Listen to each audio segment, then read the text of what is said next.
my channel and welcome to my kitchen. If you hear some little noises in the background, the girls are just playing in the living room behind me. But this recipe has been a very highly requested recipe. I mentioned it a few vlogs ago, and it's something that I kind of just came up with on my own. I normally eat keto and I also eat dairy-free. I know generally on keto you can have some dairy, but I just choose to be dairy-free. I feel better on it. For the most part, once in a while I have it. So what I'll do whenever it comes to assembling the bowls, I'll actually just kind of show you how I eat mine and then what I do for my girls.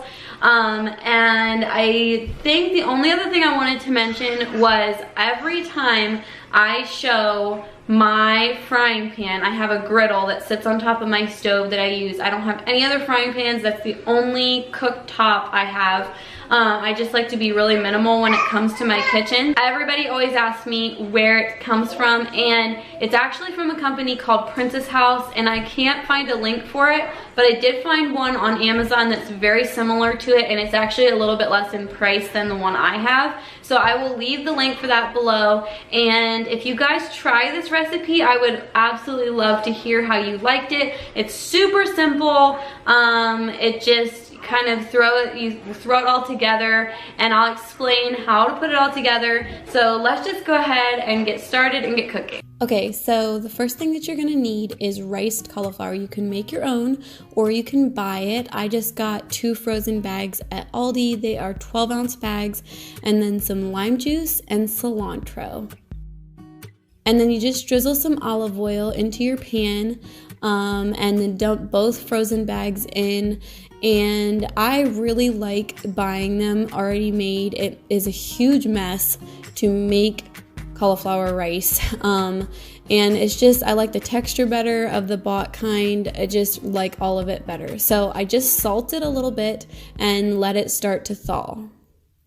Next, I have 3 bell peppers and an onion, and then I had part of an onion in my refrigerator, so I just decided to use that as well. And I just cut all of it into like strips, both the onions and the peppers.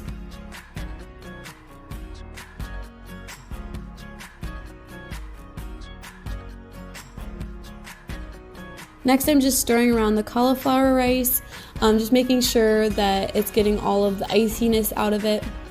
And then I just drizzle some lime juice in it and just shake some cilantro over it. So it's kind of like cilantro lime rice.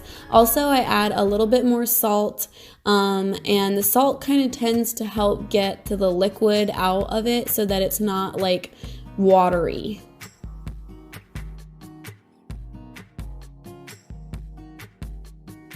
Once it's to the consistency that you really like, go ahead and pull it off of your burner. Sometimes people like it softer, some like it a little bit more on the crunchier side, just whatever you prefer.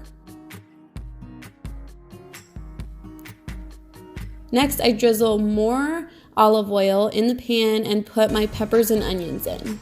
This helps to season the pan before I get to the chicken, and while that's cooking, I chop the chicken up into cubes. I also make sure to trim all fat off so that you don't get a chunk of chicken with fat in it. Once your peppers and onions are to the consistency that you like, you can pull them off of your burner. Next, I add more olive oil and then put all of the chicken into the pan. Add some salt, onion powder,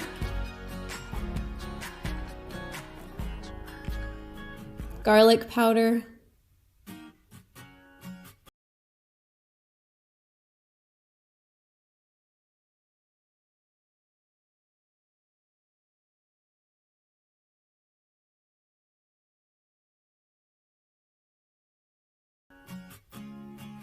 I don't have any real measurements for all of this stuff. It's literally, I just shake it on like you see. Next, you'll just want to keep stirring the chicken so that it gets cooked all around, and you can kind of test them out by cutting a few pieces in half just to make sure that it's all getting cooked through. And then I add a couple splashes of water. I don't know, if I had to guess, maybe like 2 or 3 tablespoons.